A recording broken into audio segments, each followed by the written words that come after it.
Hello, എങ്ങോട്ടാ? ചോദിച്ചു കേട്ടില്ലേ? എങ്ങോട്ടാ? അത് പോട്ടെ, പറയാം.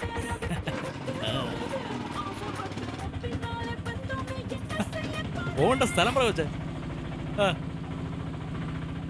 അത് പിന്നെ ആ റെയിൽവേ പാലമില്ലേ, അതിനടുത്ത്.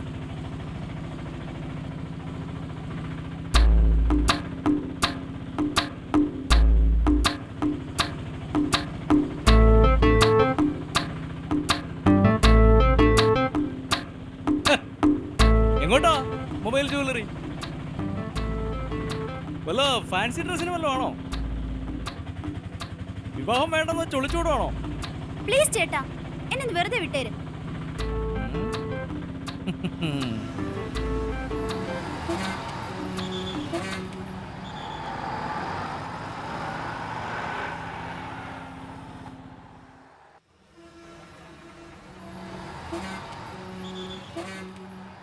എത്രയായി? 30 രൂപ. ചില്ലറയില്ല. സാരമില്ല, വെച്ചോളൂ.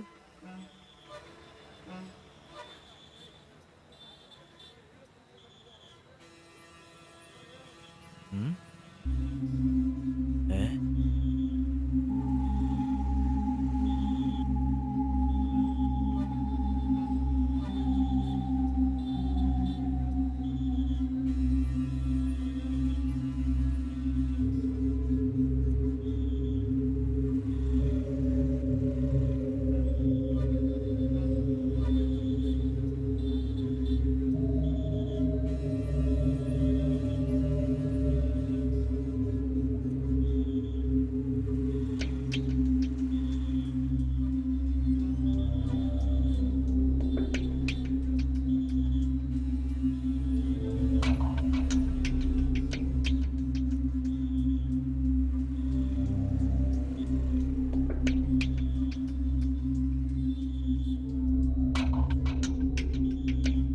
ബുദ്ധിമുട്ടിച്ചതിൽ ക്ഷമിക്കുക.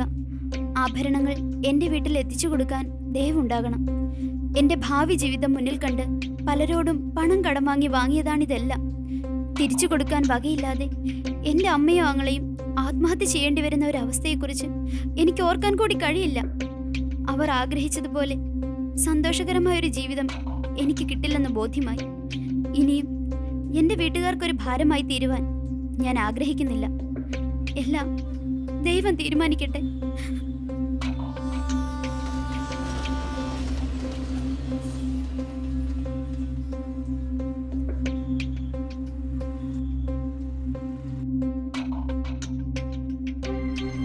ഏയ്! ഏയ്! ഹലോ!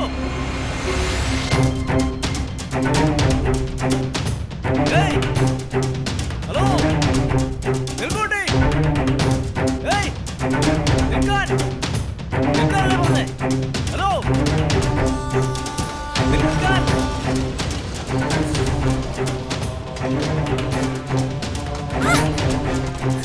എന്നെ വിടാനാ പറഞ്ഞേ. എന്തായി കാണിക്കുന്നേ? എന്നെ വിടാൻ. വിടാനല്ലേ പറഞ്ഞേ. എനിക്ക് മരിക്കണം. എന്നെ വിടാൻ.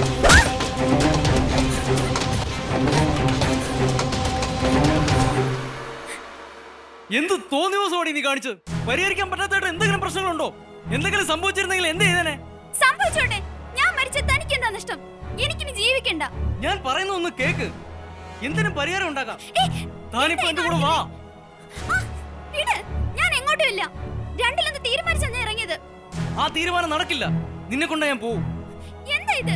വിടാനാ പറഞ്ഞത്. ഇങ്ങോട്ട് വരാനാ പറഞ്ഞത്. വിടാൻ. വരാൻ. വിട്. കേറ്.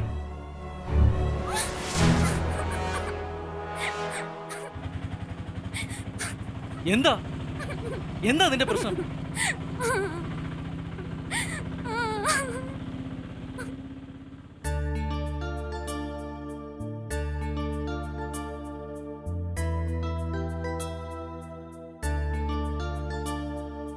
ഇങ്ങോട്ട് വെച്ചാട്ടെ.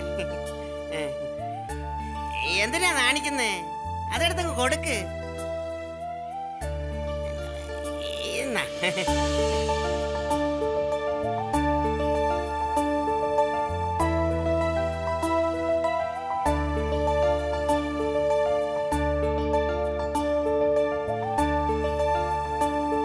നേരെ ചവേ നോക്കിക്കോണം. പിന്നെ തങ്കപ്പൻ പെണ്ണിനെ കാണിക്കാൻ കൊണ്ടുപോയിട്ട് നല്ലവണ്ണം കണ്ടില്ലെന്ന് പരാതി പറഞ്ഞേക്കരുത്. അയ്യോ നാണിച്ചു പോയി. എടാ നിനക്ക് എന്തെങ്കിലും അഭിപ്രായം ഉണ്ടോ? ഉണ്ടെങ്കിൽ ഇപ്പൊ പറയണം.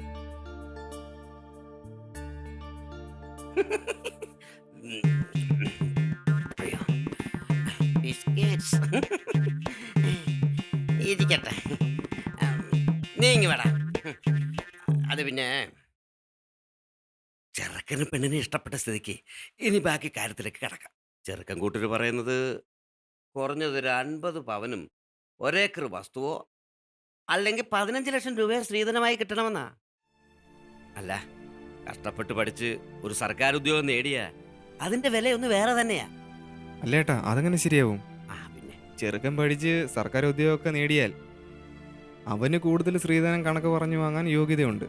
ജോലി നേടാൻ കഴിഞ്ഞില്ലെങ്കിലും എൻ്റെ പെങ്ങളും കഷ്ടപ്പെട്ട് തന്നെയാ പഠിച്ചത്. അതിനൊരു വിലയില്ലേ? അല്പം സ്വല്പം വിട്ടുവീഴ്ച ചെയ്തെന്ന് പറഞ്ഞു ഒന്നും പേടിക്കണ്ടെന്നേ. നല്ല തങ്കപ്പെട്ട സ്വഭാവക്കാരൻ തറവാടികളുമാ, ഞാൻ ഗ്യാരണ്ടി. അത് മനസ്സിലായി. നല്ല സ്വഭാവക്കാരും തറവാടികളൊക്കെ ആയതുകൊണ്ടാണല്ലോ സ്വർണത്തിൻ്റെയും പണ്ടത്തിൻ്റെയും കാര്യത്തിൽ മറ്റെന്തിനേക്കാൾ വില കൽപ്പിക്കുന്നത്.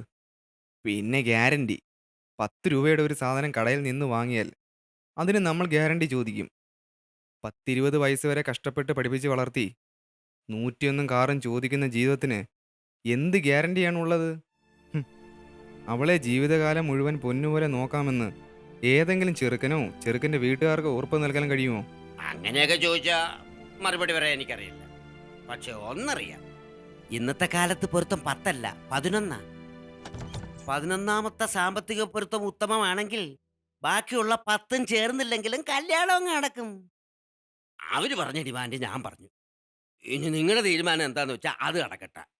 മോനെ, ഒരു നിമിഷേ.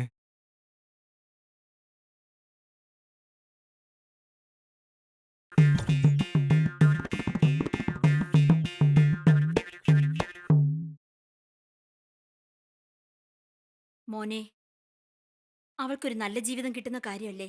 ഇത്തിരി കഷ്ടപ്പെട്ടിട്ടാണെങ്കിലും വേണ്ടില്ല, നമുക്കിതങ്ങ് നടത്താം. അതിന് എനിക്ക് സന്തോഷമാണമ്മേ. പക്ഷെ അവരുടെ ചോദ്യം കേട്ടില്ലേ? ചന്തയിൽ മൃഗങ്ങളെ വിലപേശി വാങ്ങുന്ന പോലെ. എന്തുറപ്പിലാ നമ്മൾ ഇവരുടെ കൂടെ കെട്ടിച്ചുവിടുന്നത്? അല്ലാതെ നമ്മൾ എന്ത് ചെയ്യും മോനെ? അവളുടെ ഭാവിയാണല്ലോ നമുക്ക് വലുത്. അത് മാത്രം ചിന്തിച്ചാ മതി.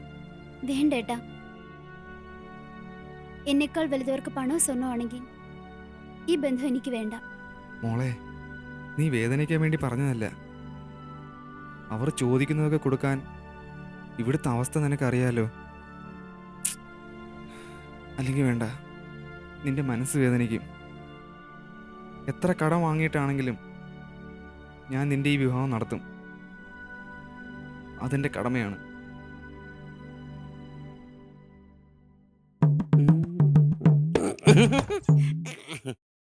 ചോദിച്ചാലും ഞങ്ങൾ അംഗീകരിച്ചിരിക്കുന്നു. അവരോട് നേരം നോക്കി അറിയിക്കാൻ പറഞ്ഞോളൂ. നന്നായി.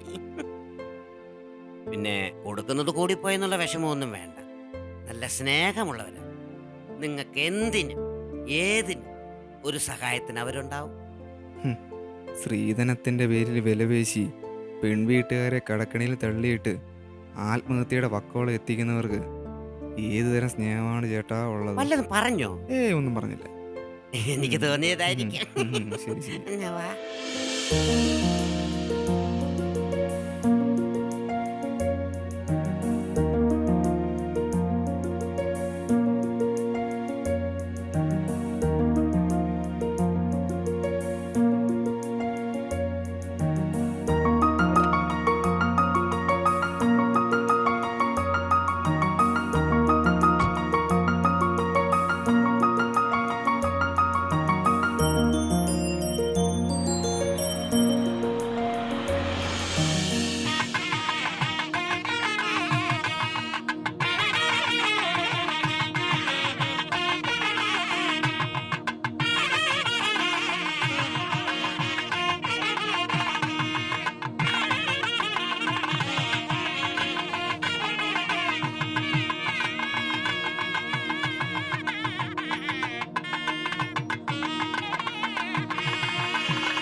എന്തല്ലേ ഇവിടെ നിൽക്കുന്നേ? വണ്ടിയെല്ലാം പോയിളിയാ, എന്ത് ചെയ്യുന്നു? അയ്യോ, ഞങ്ങളോട് കയറട്ടോ? അതെന്താളിയാ കയറിക്കോ.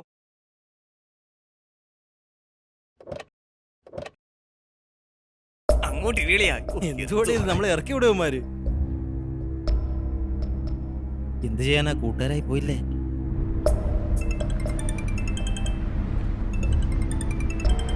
കയ്യൊന്നും എടുക്കളിയാ.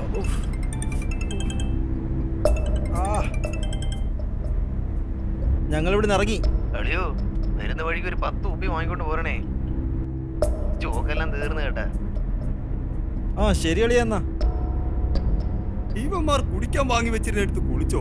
ഇത്ര പെട്ടെന്നൊക്കെ തീരാ. ഇന്ന് നല്ല പുള്ളിങ്ങളുള്ള ദിവസമാ. ഞാൻ പറഞ്ഞില്ലേ കുറച്ച് കൂടുതൽ വാങ്ങി സ്റ്റോക്ക് ചെയ്യാൻ. ഇവന്മാര് എന്തായാലും എന്റെ കോട്ട ഇട്ടാ ഞാൻ പോവില്ല. ആര് പറഞ്ഞു പോകണമെന്ന്? ഇന്ന് ഇവന്റെ ബസ് നൈറ്റ് കുളവാക്കാതെ ആരും എങ്ങും പോയില്ല. അതാണ്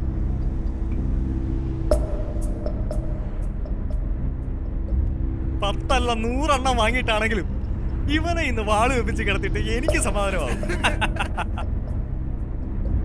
കൊച്ചു കള്ളൻ, ഒന്നും അറിയാത്ത പോലെ ഇരിക്കുന്നുണ്ടില്ലയോ? നീ വിഷമിക്കണ്ടടാ, നിനക്കുള്ളത് ഞാൻ സംഘടിപ്പിച്ചു തരാം. മതി, അത് മതി. നീ എന്തിനാ ബുദ്ധിമുട്ടുന്നേ? ബാർ ഇവിടെ അടുത്തല്ലേ, നമുക്ക് അങ്ങോട്ട് കയറ്റാം. അതാണ്, അത്രേ ഉള്ളൂ. വണ്ടി ബാറിലോട്ട് വിടണിയാ.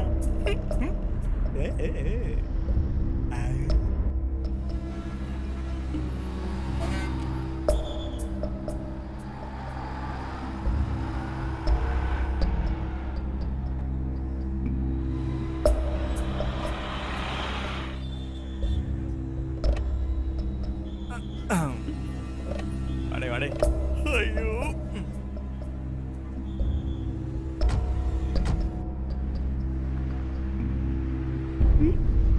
ഒരു മിനിറ്റ്, ഇപ്പൊ വരാം.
എടി മൂദേവി, എന്ത് തോന്നിയ സടി നീ കാണിച്ചതേ?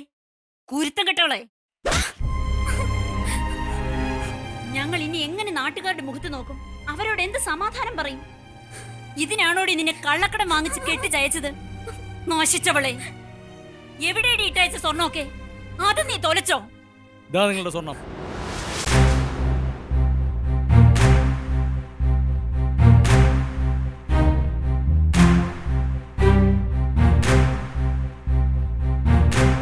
കള്ളക്കടം വാങ്ങിച്ച് കെട്ടിച്ചു വിട്ടത്രേ. എന്തിന്? ഞാനൊരല്പം വൈകിയിരുന്നെങ്കിൽ ഇവളുടെ ജഡമായിരുന്നു ഇവിടെ എത്തുന്നത്. കെട്ടിച്ചു വിട്ടത്രേ. കെട്ടാൻ വരുന്നവന്റെ ജോലിയും പത്രാസും കണ്ട് ചോദിക്കുന്നത് മുഴുവൻ കൊടുത്ത് കെട്ടിച്ചു വിടുമ്പോൾ ആലോചിക്കണം അവനൊരു പെണ്ണിനെ സംരക്ഷിക്കാൻ എന്ത് യോഗ്യത ഉണ്ടെന്ന് കൂടി. ഇല്ലെങ്കിൽ ഇങ്ങനെയൊക്കെ സംഭവിക്കും. ഇവൾ ചെയ്തതാണ് ശരി. ഒരു കുടിയനോടൊപ്പം നരകിച്ച് ജീവിക്കുന്നതിനേക്കാൾ എത്രയോ നല്ലതാണ് വിവാഹം തന്നെ വേണ്ടെന്ന് വെക്കുന്നത്. ഹോ, പറയാൻ എന്തെളുപ്പം. അനുഭവിക്കേണ്ടത് ഞങ്ങളാ. ഒരു രണ്ടാം കെട്ടുകാരിയായ ഇവിടെ ഇനി ആരെങ്കിലും സ്വീകരിക്കുമെന്ന് തോന്നുന്നുണ്ടോ? താനതിന് മുതിരുമോ? അതിനെനിക്ക് മടിയൊന്നുമില്ല. ചെറിയ ഇരയിട്ട് വലിയ മീനെ പിടിക്കാൻ നിങ്ങളെപ്പോലെ ആഗ്രഹിക്കുന്നവരുടെ കണ്ണിൽ സ്ത്രീധനമല്ല, സ്ത്രീയാണ് ധനമെന്ന് ധരിക്കുന്ന എന്നെപ്പോലുള്ളവർ പെടില്ല. എന്റെ കടമ ഞാൻ നിർവഹിച്ചു. ഇനി നിങ്ങൾക്ക് തീരുമാനിക്കാം അവളെ എന്ത് ചെയ്യണം.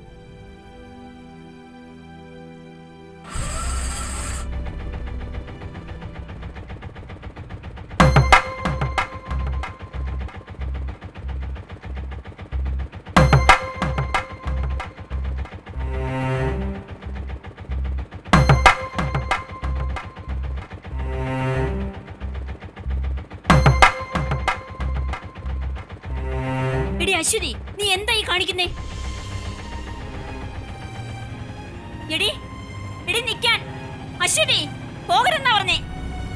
എടി നിക്കാൻ. അശ്വതി, അമ്മേ,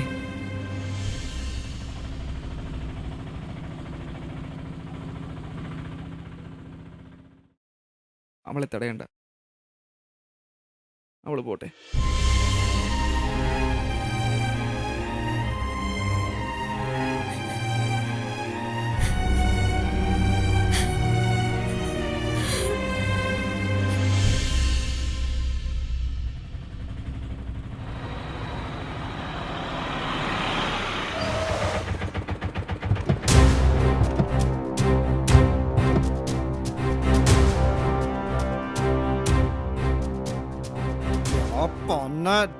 രണ്ടും കൂടെ എന്നെ നാണം കെടുത്തിട്ട് കാമുകനോടെ പൊളിച്ചോടുന്നു. രണ്ടിനെ ഞാൻ വിടാനാ പറഞ്ഞത്. തൊട്ടു പോകരുത്. അല്പസമയം മുമ്പ് ഒരു താലിച്ചരട് കഴുത്തിൽ അണിഞ്ഞെന്നല്ലാതെ നമ്മൾ തമ്മിൽ എന്താ ബന്ധം? എനിക്ക് എന്റെ വീട്ടുകാർ ജീവാംശം തരുന്നതാണ് നിങ്ങൾ വാങ്ങുന്ന സ്ത്രീധനം. അങ്ങനെ പണം നൽകി വാങ്ങുന്ന സാധനം മോശമാണെന്നറിഞ്ഞാൽ അത് വേണ്ടെന്ന് വെക്കാൻ വാങ്ങുന്നവർക്ക് അവകാശമുണ്ട്. അതേ ഞാനും ചെയ്തുള്ളൂ. വൻമരങ്ങളല്ല കച്ചിത്തുരുമ്പുകളാണ് ജീവിതത്തിൽ തണലേകുന്നതെങ്കിൽ അത് മതി എനിക്ക്. പ്ലീസ്, മനസമാധാനത്തോടെ ജീവിക്കാൻ എന്നെ ഒന്ന് അനുവദിക്കണം. നിക്കോടാ, വണ്ടി കയറി, വണ്ടി എടുക്കടാ. അടിച്ച കെട്ടും പോയി, കെട്ടിയ പെണ്ണും പോയി. മോനെ